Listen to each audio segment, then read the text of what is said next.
ลงในประวัติศาสตร์สบายดีถ้าจะเว้าถึงกษัตริย์พระองค์หนึ่งที่ยิ่งใหญ่ของลาวผู้รวบรวมหัวเมืองลาวน้อยใหญ่ที่กระจัดกระจายให้เป็นปึกแผ่นกว้างใหญ่ไพศาลและเป็นที่เก่งขามของอาณาจักรอ้อมข้างจะบ่เว้าถึงกษัตริย์พระองค์นี้บ่ได้นั่นก็คือพระเจ้าฟ้างุมมหาราชเจ้าฟ้างุมเกิดในปีคศ1316เป็นลูกของเจ้าฟ้าเงี้ยวขุนผีฟ้าและเป็นหลานของเจ้าสุวรรณคำพงศ์ผู้ครองเมืองเสียงทองหรือนครหลวงพระบางในปัจจุบัน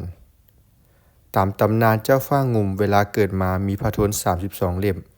หรือเกิดมาแล้วมีแขวครบ32เล่มเฮ็ดให้เสนาอามาตย์ในเมืองเห็นว่าพระองค์จะเป็นกาลีบ้านกาลีเมืองเลยได้มีความเห็นให้เนรเทศเจ้าฟ้างุมไปอยู่เมืองเขมร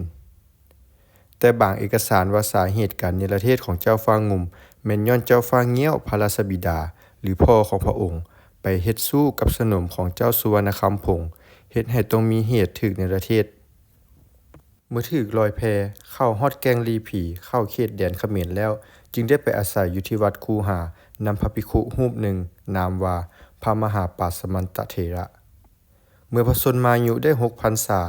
พระมหาปาสมันเห็นว่าสมควรแล้วที่จะเอาเจ้าฟ้างุมไปถวายเจ้าเมืองอินทปัตเข้าไปเป็นมหาดน้อยศึกษาหำเฮียน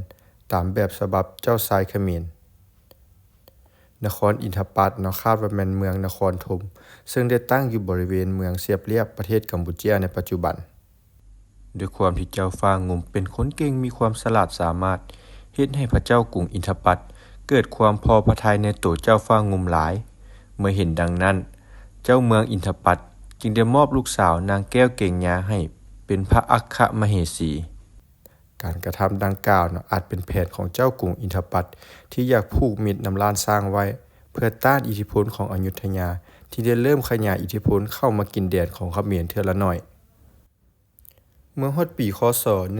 1349พระชนมายุได้33พรรษา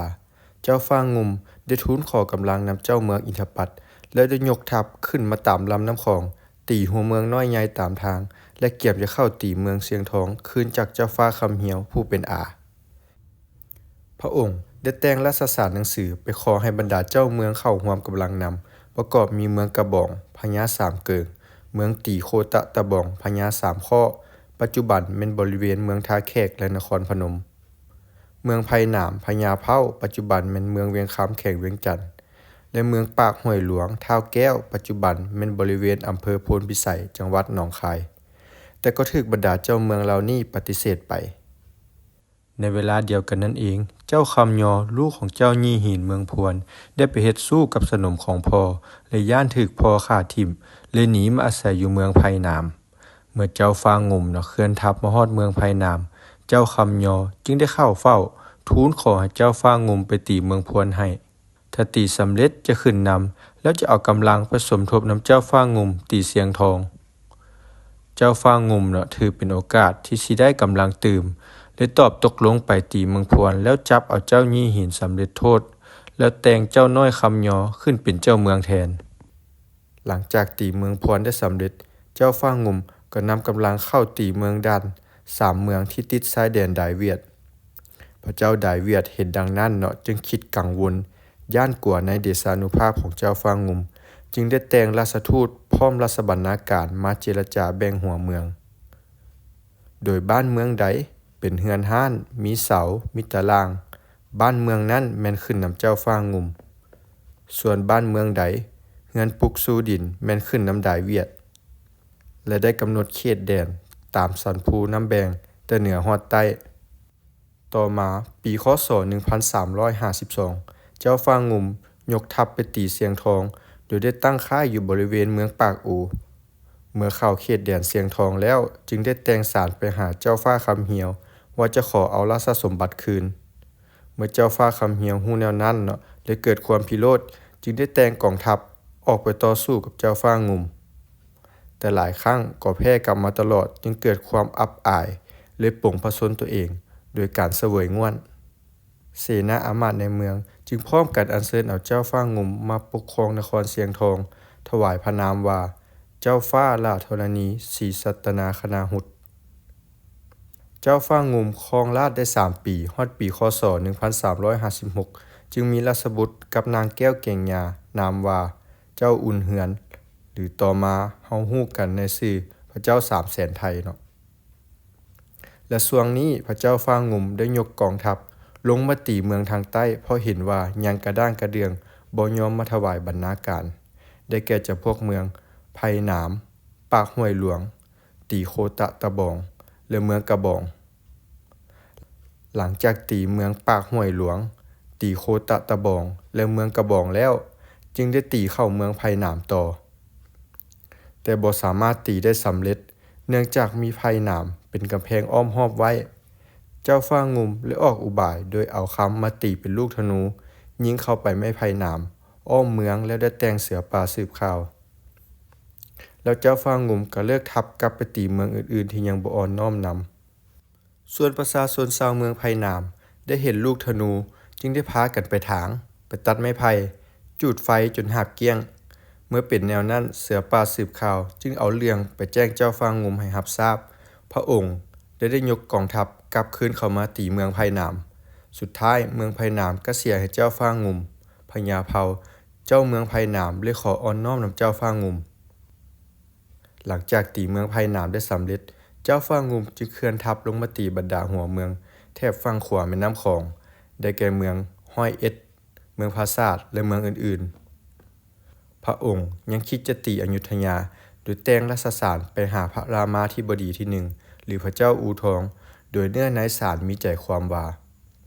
จะรบหรือจะสิ่งใดนั่นจ้าเจ้าอูทองเนาะจึงมีหนังสือตอบไปว่าเฮาหากแต่แม่นพี่น้องกันมาแต่ขุนบุรมพุ่นใด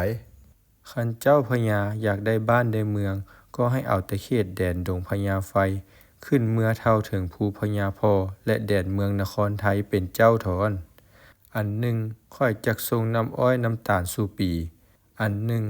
ลูกยิงข้าซื้อนางแก้วลอดฟ้าใหญ่มาแล้วจักทรงเมื่อปัดเสื้อปูหมอนให้เจ้าฟ้าแล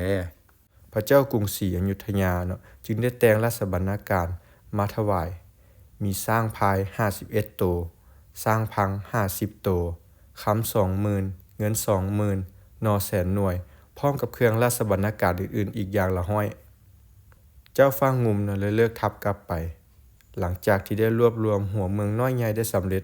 เจ้าฟ้างุมจะได้ทำพิธีปฐมกรรมประหารชีวิตเจ้าเมืองที่บ่ยอมอ่อนน้อมนำเพื่อฉลองไซเรื่องเนาะจึงได้ไปถึงหูพระมหาปาสมันเพื่อจึงได้ขอบิณฑบาตชีวิตเจ้าเมืองเหล่านั้นไว้แล้วให้เขาแยกย้ายกันไปปกครองเมืองคืน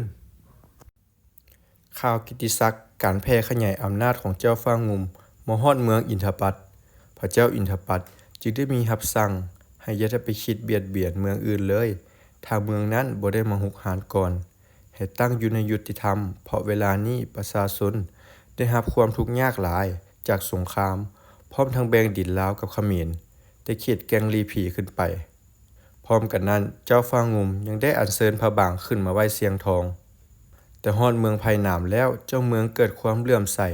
จึงได้ขอวิงวอนเอาพระบางมาประดิษฐานไว้ที่เมืองไผ่หนามก่อนเพื่อสักการะบูชาซึ่งสถานที่ประดิษฐานพระบางในอดีตนั้นคาดว่าแม่นวัดไผ่หนามเมืองเวียงคำปัจจุบันจนมาฮอดปีคศ1368พระนางแก้วเก่งยาเสด็จสวรรคตการปกครองบ้านเมืองก็บ่ค่อยเป็นระเบียบเรียบร้อยบ่มีประสิทธิภาพพวกขุนนางเสนาอำมาตย์ผู้ใหญ่ก็ส่อราชบังหลวงเห็นแก่ตัวสวยไส้หน้าที่ตำแหน่งกอบโกยเอาผลประโยชน์เจ้าฟ้างุมเองก็มีความเศร้าพระทัยบ่สนกิจการบ้านเมืองและมอบกิจการบ้านเมืองเป็นส่วนใหญ่ให้พวกเสนาอำมาตย์เมื่อการปกครองขาดประสิทธิภาพดังนี้พวกเสนาอำมาตย์จำพวกหนึ่งที่ยังมีจิตใจเสียสละเพื่อบ้านเมืองเห็นว่าปล่อยไว้แนวนี้บ้านเมืองก็จะมีแต่เป็นทรยศต่อไปจึงได้อัญเชิญเอาเจ้าฟ้างุมลงจากราชบัลลังก์แล้วเนรเทศไปเมืองนานเจ้าฟ้างุมได้ไปอาศัยอยู่ได้2 ปีก็สวรรคตปี1373รวมพระชนมายุได้57พรรษาถึงว่าแม้นช่วงสุดท้ายของชีวิตมหาราชองค์นี้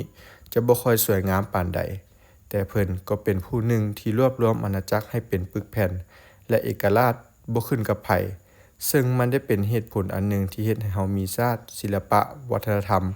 และอัตลักษณ์ของตนเองจนมาฮอดปัจจุบัน